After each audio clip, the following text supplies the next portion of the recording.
나 이사 갈 거다. 네? 어머님, 뭐라고 하셨어요? 이제 더는 너희들 도우미 노릇 못하겠어서 이사 간다고 했다. 너희 모르는 곳으로 갈 거야. 더 이상 부탁하러 찾아오지 말 거라. 집안이 순식간에 조용해졌어요. 어머님, 갑자기 왜 그러세요? 말 그대로야. 내가 방금 한 말 들었어. 도움이라고. 그래, 난 너희한테 그런 존재였구나. 어머님, 그게 아니라 그만큼 잘해주신다는 뜻으로. 현우야, 제가 현우를 불렀어요. 네, 엄마. 너희가 내 통장 가지고 집 살 생각하고 있다면서? 현우의 얼굴이 하얗게 변했어요. 엄마, 그게 그런 게 아니고요. 잘못 알아들으신 것 같은데. 이제 됐다. 너희가 나를 어떻게 생각하는지 다 알았으니까? 저는 앞치마를 벗어 식탁 위에 내려놓았어요. 그리고 현관으로 향했죠. 어머님, 어디 가시려고요? 아직 케이크도 안 잘랐는데. 끝났어. 너희들의 식모 노릇은 여기까지야. 어머님, 제 말 좀 들어보세요. 아까 그건 그냥 농담처럼 한 말이에요. 농담. 그래, 너희한테는 농담일 수 있겠지. 하지만 나한테는 그렇게 안 받아들여지는구나. 엄마, 제발. 어디 가시려고요? 현우가 제 팔을 잡았어요. 놔라. 이제 난 집에 가야겠다. 엄마 집이요? 그럼 내일 다시 찾아뵐게요. 아니, 새로운 집으로. 너희가 찾아오지 못할 곳으로. 맞아요. 저는 자식들 발이 안 닿는 곳으로 이사를 갈 계획을 세워 은행에 들려서 적금 해지를 했습니다. 어머니, 정말 통장을 모두 해지하시겠다고요? 4억이 넘는 거액인데. 창구 직원이 놀란 눈으로 저를 바라보더군요. 네, 전부 해지할 겁니다. 혹시 보이스피싱이나 사기를 당하신 건? 저는 쓴웃음을 지었어요. 아니에요. 제가 사기당한 건 돈이 아니라 자식을 위한다고 생각했던 지난 40년간의 시간이었죠. 이런 결심을 하기까지 참 많은 일들이 있었답니다. 지금 생각해보면 모든 게 그날부터 시작된 것 같아요. 며느리 미경이가 처음으로 손주를 맡기던 날이었죠. 어머님, 갑자기 중요한 회의가 생겼어요. 지호 잠깐만 봐주실 수 있으세요? 출근하기 직전 미경이의 다급한 목소리가 전화기 너머로 들려왔어요. 저는 망설임 없이 대답했죠. 그래, 지호 데려와. 어차피 할 일도 없는데 뭐. 그렇게 시작된 일이 이제는 일상이 되어버렸어요. 처음엔 급할 때만 잠깐만이라던 게 어느새 당연한 의무가 되었죠. 손주를 봐주는 건 그래도 기쁜 일이었어요. 하지만 점점 더 많은 것들이 제게 떨어지기 시작했답니다. 어머님, 이번 주말에 손님들이 오시기로 했는데 집 청소 좀 도와주실 수 있으세요? 저희가 너무 바빠서. 어머님, 반찬이 떨어졌는데 몇 가지만 해주시면 안 될까요? 어머님, 제가 야근이라. 오늘도 지호 좀 부탁드려요. 매번 부탁할 때마다 미경이는 죄송하다는 말을 잊지 않았어요. 하지만 그 말이 진심이 아니라는 걸 저도 알고 있었죠. 아들 현우도 마찬가지였어요. 엄마, 이번에 목돈이 좀 급하게 필요한데. 2천만 원만 빌려주실 수 있어요? 처음엔 돈을 빌려간다더니 어느새 그건 당연한 지원이 되어버렸어요. 갚겠다던 약속은 흐지부지 되었고 오히려 제가 물어보는 게 민망해질 지경이 되었죠. 하지만 진짜 마음이 아팠던 건 따로 있었어요. 제가 없을 때 들려온 며느리의 통화 소리였죠. 엄마, 시어머님이 또 오셨어요. 솔직히 좀 부담스러워요. 매일 와서 이것저것 간섭하시고. 그래도 애 봐주시니까 참는 거죠. 뭐. 그날 저는 반찬을 들고 아들 집에 갔다가 그만 그 말을 듣고 말았어요. 현관문 앞에 서서 한동안 움직일 수가 없었답니다. 제 손에 들린 반찬 가방이 천근만근 무거워지는 것 같았어요. 요즘 세대 차이가 난다 해서 간섭이라 생각할 수도 있어요. 하지만 시어머니가 손주 봐주고 집안일까지 도와주는 건 당연하게 생각하고 조금이라도 듣기 싫은 말을 하면 간섭이라고 하다니요. 그동안 제가 얼마나 많은 시간과 정성을 쏟아부었는지 그들은 전혀 모르는 눈치였어요. 더 서글픈 건 우리 현우의 대답이었죠. 그래도 어머님한테 계속 의지하는 것도 좀 그렇잖아. 자꾸 찾아오시는 것도 보기 싫고. 도움이라도 구해야 하는 거 아니야? 도우미는 돈 드는데. 엄마는 공짜잖아. 그날 이후로 저는 많은 생각을 했어요. 제가 이렇게 살아야 하는 건지, 정말 이게 맞는 건지. 그리고 마침내 결심을 하게 된 거예요. 지난 40년간 저는 현우를 위해 제 인생을 모두 바쳤어요. 남편과 이혼하고 혼자서 키웠죠. 현우가 좋은 대학 가게, 좋은 직장 잡게, 좋은 와이프 만나게. 전부 제 인생을 걸고 뒷바라지했어요. 하지만 이제는 알겠어요. 제가 그들에게 공짜라는 걸요. 더 이상은 안 되겠다 싶었죠.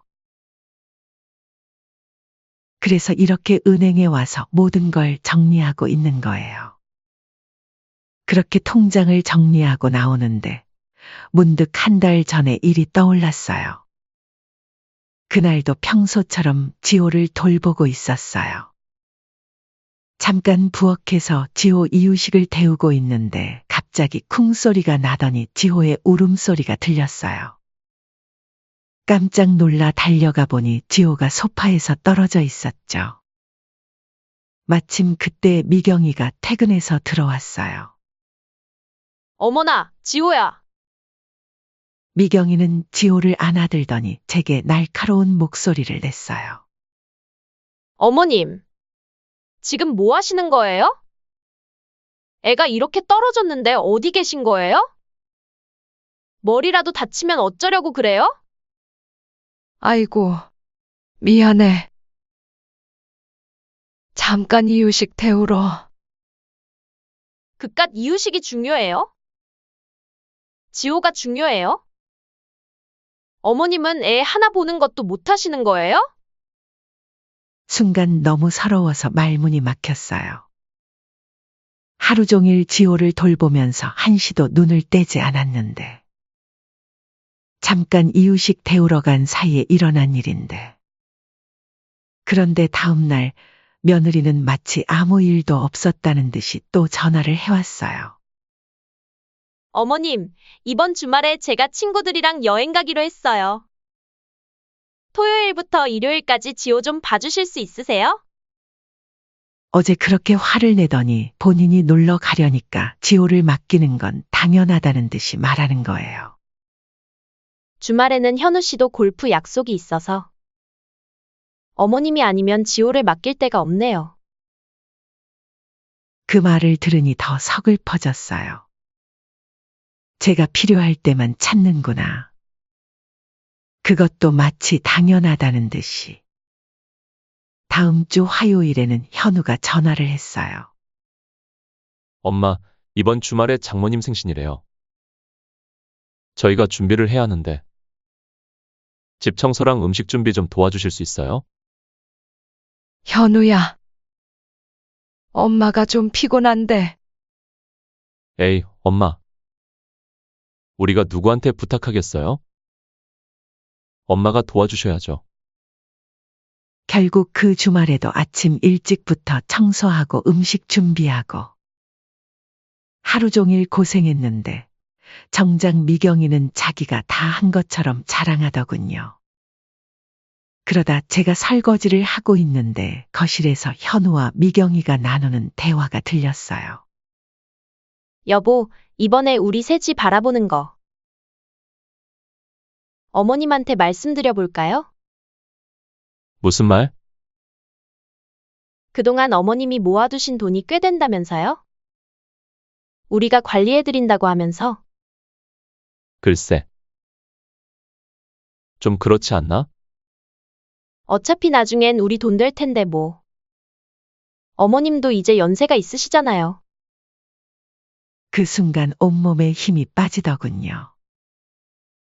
정말 끝까지 늙은 부모를 이용하려 하는구나 싶었죠. 그 일 이후 며칠 뒤 며느리가 또 전화를 했어요. 어머님, 주말에 제가 친구들이랑 스파 가기로 했는데. 지호 좀 봐주실 수 있으세요? 그 순간 지난번 지호가 소파에서 떨어졌을 때 미경이가 했던 말이 떠올랐어요. 어머님은 애 하나 보는 것도 못 하시는 거예요? 그때는 그렇게 화를 내더니 본인이 놀러 가려니까 이렇게 당연하게 부탁하는 게 너무 어이가 없었죠. 미경아, 네, 어머님. 나 몸이 좀 안 좋을 것 같아. 처음으로 거절해봤어요. 그러자 미경이의 목소리가 달라지더군요. 어머님, 제발요. 제가 얼마 만에 친구들 만나는 건데. 어머님밖에 부탁드릴 데가 없어서 그러는 거예요. 마치 제가 미경이의 인생을 망치기라도 하는 것처럼 말하는 거예요. 결국 그날도 저는 지호를 봐줬죠. 그런데 저녁에 현우가 전화를 했어요. 엄마, 미경이가 많이 섭섭해하더라고요. 엄마가 손주 봐주는 거 좀 내키지 않아 하시는 것 같다고. 현우야, 엄마, 우리가 누구한테 의지하겠어요? 엄마밖에 없잖아요. 부탁 좀 드려요. 이뿐만이 아니었어요. 그로부터 일주일 뒤 며느리가 또 부탁을 해왔어요. 어머님, 이번 주말에 제 친정에서 가족 모임이 있어서요. 음식 좀 도와주실 수 있으세요? 미경아, 근데 나 이번에 약속 있어서 안 된단다. 어머님, 제발요. 어머님이 안 도와주시면 제가 어떻게 해요? 저 음식할 줄 모른단 말이에요. 며느리가 친정에서 구박받으면 마음이 편하시겠어요? 제 엄마보다 어머님이 더 편하고 좋단 말이에요. 한 번만요. 결국 그날도 아침부터 저녁까지 음식을 했죠. 이런 일들이 반복되면서 제 마음속에서 뭔가가 조금씩 변하기 시작했어요. 더 이상은 안 되겠다는 생각이 들었죠. 40년을 키운 내 아들이 이제는 아내 편에 서서 나를 이용하기만 하는구나. 내가 그동안 바보처럼 산 걸까? 이런 생각이 자꾸만 들더군요. 그래서 결심했어요. 이제는 달라져야겠다고. 더 이상 그들이 편할 때만 찾는 도구가 되고 싶지 않았어요. 나도 이제는 내 인생을 살아야겠다고 생각했죠. 그렇게 자식도 모르게 어디 시골집에 들어갔으면 좋겠다는 생각에 집을 알아보고 통장을 정리하고 나오면서 차근차근 이사갈 준비를 하고 있었어요. 하지만 현우의 생일이 다가오고 있어 마지막 아들의 생일을 챙겨주고 떠나려고 했었죠. 어머님, 이번 주말에 현우 생일이잖아요. 저희 집에서 하기로 했는데 음식 준비 좀 도와주세요. 그래, 알았어. 며느리는 웬일로 순순히 부탁을 들어주나 싶었을 거예요. 아, 그리고 어머님. 이번에는 제 친정 식구들이랑 현우 회사 사람들도 올 것 같아서 음식을 좀 많이 준비해야 할 것 같아요. 저희가 일하느라 바빠서 준비를 못하니 부탁 좀 드릴게요.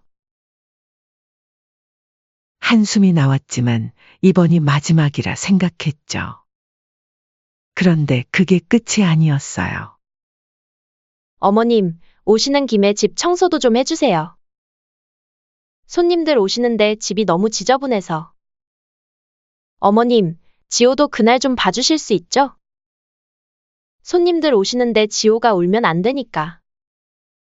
매일매일 끊임없이 이어지는 부탁 전화에 제 마음은 이미 지쳐 있었어요.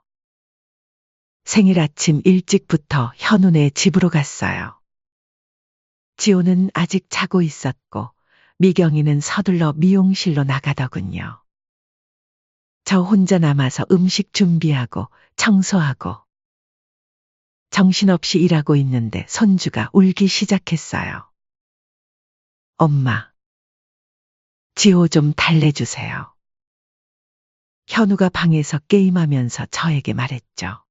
저는 한 손으로는 아이를 달래고 다른 손으로는 음식을 하면서 그렇게 정신없이 시간이 흘렀죠. 오후가 되자 하나둘 처갓집 식구들과 회사 동료들이 모이기 시작했어요. 어머, 이 요리들 누가 했어요? 정말 맛있네요. 안사돈이 물었어요. 아, 그거 제가 오늘 하루 종일 준비했어요. 우리 엄마 입맛에 맞춰서 특별히 신경 썼답니다. 미경이가 당당하게 말하는 소리에 손에 든 그릇을 떨어뜨릴 뻔했어요. 제가 새벽부터 준비한 음식들을 자기가 했다고 하는 게 어이가 없더군요. 미경아, 너 정말 능력 있다. 이렇게 많은 음식을 혼자서 다 하고. 우리 딸 다 컸네. 어머님, 지호가 우는데 좀 보시겠어요? 대화 중이던 미경이가 갑자기 아이를 제게 안겨주었어요. 어머님, 과일도 좀 깎아주세요. 손님들 드실 거요. 어머님, 물 좀 더 갖다 주세요. 어머님, 여기 좀 치워주세요. 끊임없이 이어지는 요구에 정신이 하나도 없었어요. 그때 며느리가 회사 동료들하고 대화하는 소리를 우연하게 들었는데 미경아, 너희 시어머님 진짜 대단하시다. 요리에 청소에 손주 돌보기까지. 그러게 우리 어머님은 정말 우리 집 살림 도우미 같으셔서 편해. 그 순간이었어요. 제 손에 들고 있던 과일 깎는 칼이 바닥에 떨어졌죠. 듣자 하니까 더는 못하겠구나. 네? 어머님, 뭐라고 하셨어요? 나? 이제 더는 너희들 도우미 노릇 못하겠다. 내가 시어머니인지 식모인지 모르겠네. 집안이 순식간에 조용해졌어요. 어머님, 갑자기 왜 그러세요? 내가 방금 한 말 들었어. 도우미라고. 그래, 난 너희한테 그런 존재였구나. 어머님, 그게 아니라 그만큼 잘해주신다는 뜻으로. 현우야, 제가 현우를 불렀어요. 네, 엄마. 너희가 내 통장 가지고 집 살 생각하고 있다면서? 현우의 얼굴이 하얗게 변했어요. 엄마, 그게 그런 게 아니고요. 잘못 알아들으신 것 같은데. 이제 됐다. 너희가 나를 어떻게 생각하는지 다 알았으니까? 저는 앞치마를 벗어 식탁 위에 내려놓았어요.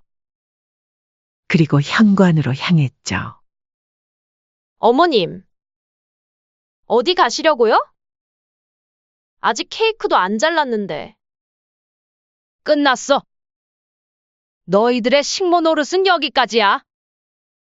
어머님, 제 말 좀 들어보세요. 아까 그건 그냥 농담처럼 한 말이에요. 농담. 그래, 너희한테는 농담일 수 있겠지. 하지만 나한테는 그렇게 안 받아들여지는구나. 제 목소리가 떨리고 있었어요. 40년을 키운 아들이 이제는 제게 이런 대접을 하는구나 하는 생각에 눈물이 나려는 걸 꾹 참았죠. 엄마, 제발.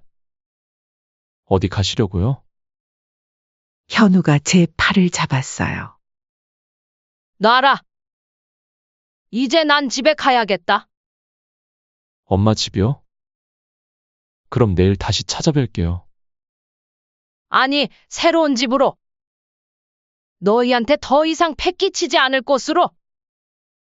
그 말을 남기고 현관문을 열었어요. 뒤에서 현우와 미경이가 뭐라고 외치는 소리가 들렸지만 뒤돌아보지 않았어요. 그날 밤 짐을 정리했어요. 30년 넘게 살았던 집을 떠나는 건 쉽지 않았죠. 하나하나 물건을 정리하면서 현우의 어린 시절 사진을 발견했어요. 첫 돌 사진, 초등학교 입학식 사진. 한참을 보다가 다시 상자에 넣었어요. 이제는 정말 떠나야 할 때니까요. 다음 날 새벽, 이삿짐 차가 조용히 도착해 강원도 양양의 시골집으로 향했습니다. 주소는 아무에게도 알려주지 않았어요. 며칠 뒤부터 현우에게서 전화가 빗발치기 시작했어요. 문자도 수십 통이 왔죠. 엄마, 어디 계세요? 제발 연락 좀 주세요. 엄마, 우리가 잘못했어요. 이제야 깨달았어요. 엄마 없이는 못 살겠어요. 돌아와 주세요. 하지만 전 답장하지 않았어요. 이제는 정말 제 삶을 찾고 싶었거든요. 새로운 집은 조용한 시골 마을에 있었어요. 앞마당에는 작은 텃밭도 있고 뒷마당에는 감나무도 있는 제가 늘 꿈꾸던 그런 집이었죠. 시간이 흐르면서 현우와 미경이는 제 흔적을 찾아 혈안이 되었다고 해요. 제 친구들한테도 연락하고. 하지만 아무도 제가 어디 있는지 모르니까 알려줄 수가 없었겠죠. 2달이 지났을까. 어느 날 마당에서 텃밭을 가꾸고 있는데 현우가 나타났어요. 엄마, 어떻게 찾아왔니? 전국의 모든 부동산을 다 뒤졌어요. 엄마가 분명 동네 부동산에서 집 알아보셨을 것 같아서요. 현우의 눈에는 눈물이 고여 있었어요. 엄마, 우리가 정말 큰 잘못을 했어요. 엄마가 없는 2달. 우리가 얼마나 큰 실수를 했는지 뼈저리게 깨달았어요. 이제 와서 입 바른 소리 하는구나. 미경이도 많이 달라졌어요. 이제는 직접 애도 보고 집안일도 하고. 전에는 엄마가 해주시는 게 당연하다고 생각했는데 이제야 그게 얼마나 힘든 일인지 알았대요. 잠시 말을 멈추더니 현우가 계속 이야기했어요. 아참 그리고 지호가 매일 할머니를 찾아요. 할머니 어디 갔어? 하면서 울 때마다 너무 가슴이 아파요. 저희가 정말 이기적이었어요. 어머님, 뒤에서 미경이의 목소리가 들렸어요. 돌아보니 미경이가 지호를 안고 서 있더군요. 미경이의 얼굴은 화장기 하나 없이 초췌해 보였어요. 저 정말 죄송해요. 어머님이 안 계시니까 집도 더럽고, 손주를 안 봐주시니까 저희 시간도 없고, 이제야 깨달았어요.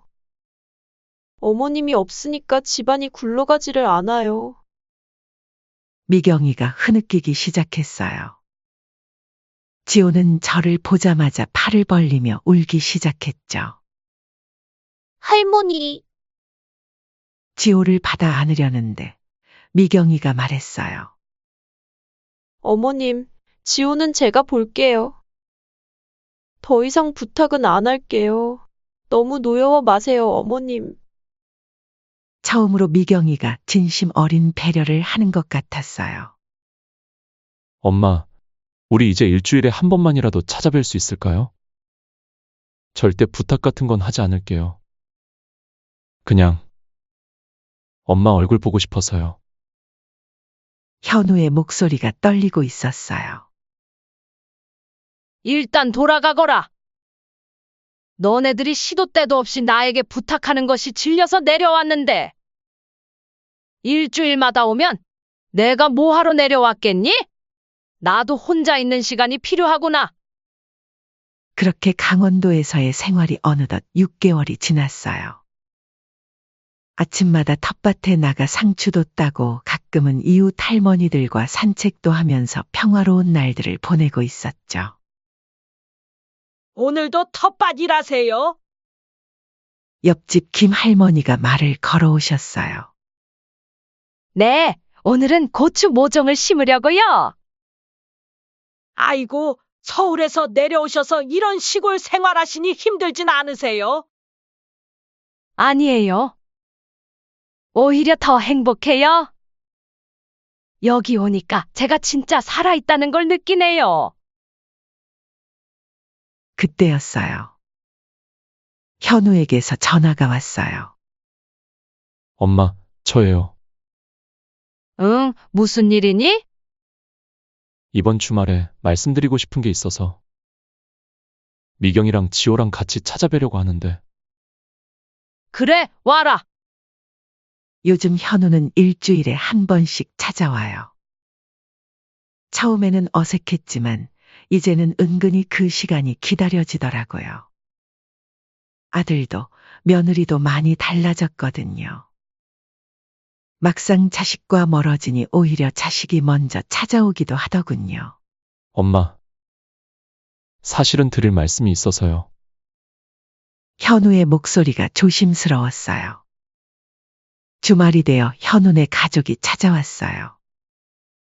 지호는 제 무릎에 앉아 할머니가 직접 키운 방울토마토를 먹으며 좋아하더군요. 어머님, 정말 이곳에서의 생활이 행복하세요? 미경이가 조심스럽게 물었어요. 그래, 여기 오니까 비로소 내 삶을 찾은 것 같아. 그런데 어머님, 저희가 부탁드릴 게 있어요. 미경이와 현우가 서로 눈빛을 주고받더니 현우가 입을 열었어요. 엄마, 서울로 돌아오시면 안 될까요? 순간 가슴이 덜컥했어요. 저희가 이제는 정말 달라졌어요. 예전처럼 엄마를 힘들게 하지 않을게요. 그냥 가까이에서 자주 뵙고 싶어서요. 엄마, 제가 이사도 알아봤어요. 엄마 예전 살던 곳 근처에 좋은 아파트가 있더라고요. 저희가 이사 갈게요. 그러면 지호도 자주 보실 수 있고. 아니, 지호는 정말 보고 싶을 때만 보러 오세요. 봐달라고 하는 거 아니에요. 현우의 말에 미경이가 고개를 끄덕이며 말을 이었어요. 어머님, 예전에는 제가 너무 이기적이었어요. 시어머님을 모시고 산다는 게 부담스럽기만 했는데, 이제는 달라요. 어머님이 계셨기에 우리 가정이 행복했다는 걸 이제야 깨달았어요. 순간 마음이 흔들렸어요. 그동안 혼자만의 시간을 보내면서 평화를 찾았지만 한편으로는 가족들이 그리웠던 것도 사실이에요. 어머님, 지호가 얼마나 할머니를 보고 싶어 하는데요. 어제도 할머니 언제 와? 하면서 울었어요. 무릎에 앉아있던 지호가 마치 알았다는 듯이 제 목을 끌어안았어요. 할머니, 우리 집에 가자. 가슴이 찡해졌어요. 하지만 쉽게 답을 할 수가 없었죠. 이곳에서의 생활이 저에겐 너무나 소중했거든요. 엄마, 예전처럼 살자는 게 아니에요. 엄마의 생활을 존중할게요. 그냥 가까이에 있고 싶어서요. 현우의 눈에 눈물이 고였어요. 저는 잠시 생각에 잠겼어요. 이곳에서의 일상이 스쳐 지나갔죠. 아침마다 텃밭에 나가 채소를 가꾸고 이웃들과 차 한잔 나누며 수다 떨던 시간들. 그리고 처음으로 느낀 진정한 자유. 나에게 시간을 좀 주겠니? 네, 엄마. 천천히 생각해 보세요. 그날 이후로 며칠 동안 잠을 이루지 못했어요. 서울로 돌아간다면 다시 예전으로 돌아가지는 않을까 하는 두려움도 있었죠. 여러분, 제가 서울로 다시 돌아가는 것이 맞을까요? 이곳 생활이 마음에 들지만 자식들은 충분히 반성을 하고 있는 것 같긴 하지만 다른 속셈은 없을까 하는 생각도 계속 듭니다. 여러분이라면 어떻게 하시겠습니까? 현명한 견해 댓글로 남겨주세요. 지금까지 제 사연 들어주셔서 정말 감사드립니다.